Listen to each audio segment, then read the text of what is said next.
Let's take a look how to make this sketch GIF here in Photoshop. Okay, so I gotta go with this model as a reference. Let's go to the adjustments, select the black and white. Let's go back to the adjustments, scroll up, and let's select the curves. And we're gonna increase the contrast quite a bit.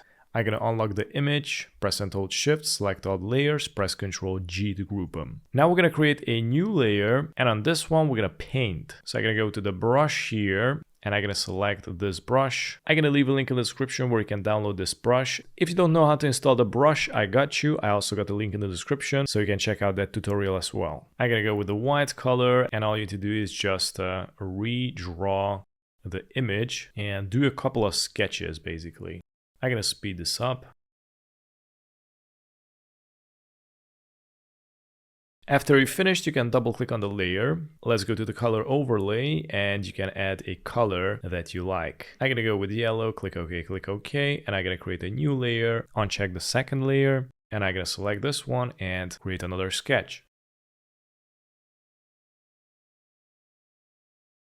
Second one is done. I'm gonna do a couple of more, maybe 4 or 5, and then we're gonna animate it. Okay, so I made like 5 copies, as you can see here. Right now it looks like a mess, but I'm gonna uncheck them and stick with the first one.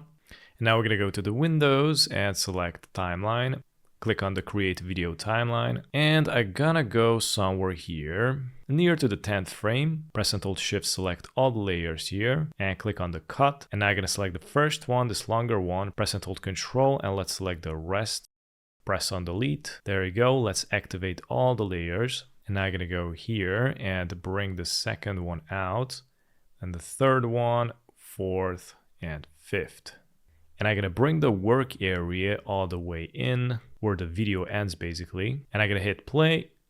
Looks like we got a little bit of issue at the end, but I think because of the mask, I'm gonna right click. Let's rasterize layer style, hit play, and good. And this is how you make these really cool sketch animations here in Photoshop. Thanks for watching.